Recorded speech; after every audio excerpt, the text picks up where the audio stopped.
তাহলে ওই এলাকার ব্যবসা বাণিজ্য ভালো, এলাকার অর্থনৈতিক অবস্থাও ভালো থাকে।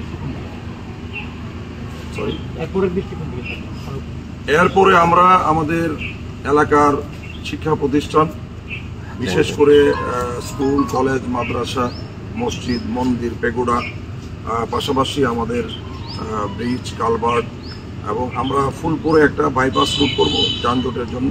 তারাকান্দা একটা অলরেডি আমরা প্ল্যান করেছি, একটা বাইপাস রুট করব। তারাকান্দা আমাদের একটা শান্তিনগরের একটা ড্রেনেজ সিস্টেম আছে, এটা আমরা একটা মাস্টার প্ল্যান করিয়েছি, সেই মাস্টার প্ল্যানের ড্রেনেজ সিস্টেম আমরা কাজ করব। পাশাপাশি আমরা ফুলপুরে একটা শীতাতপ নিয়ন্ত্রিত মিলনায়তন এবং তারাকান্দা একটা মিলনায়তন করবো, যাতে আমাদের পেশাজীবী সহ সকল শ্রেণী পেশার মানুষ সেই মিলনায়তনে সুন্দর করে তাদের সেমিনার সহ সকল প্রোগ্রাম করতে পারে এবং যাতে মানুষ উপকৃত হয়। আমরা তারাকান্দা উপজেলা স্বাস্থ্য কমপ্লেক্স যেহেতু নতুন এখনও চালু হয় নাই, আমরা এটা পূর্ণাঙ্গভাবে চালু করব এবং 100 শয্যা বিশিষ্ট আমরা হাসপাতাল হিসেবে আমরা প্রতিষ্ঠা করব।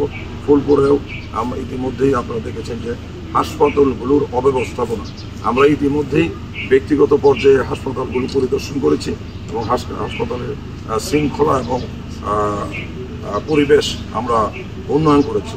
আমরা আশা রাখি যে জনগণ যদি আমাকে সুযোগ দেয়, আমরা এই হাসপাতালগুলো আমরা পরিষ্কার পরিচ্ছন্নতা আমরা ফিরিয়ে আনবো এবং স্বাস্থ্যসেবা আমরা ফিরিয়ে আনবো। পাশাপাশি আমরা প্রত্যেক নাগরিকের জন্য ইতিমধ্যেই আমাদের পার্টির চেয়ারম্যান জনাব তারেক রহমান তিনি কমিউনিটি ক্লিনিকগুলোকেও পার্মানেন্ট স্বাস্থ্যসেবা দেওয়ার জন্য সেখানে ডাক্তার এবং নার্সের সিস্টেম চালু করবেন এবং সেখানে জনগণ 24 ঘন্টা চিকিৎসা পাবেন।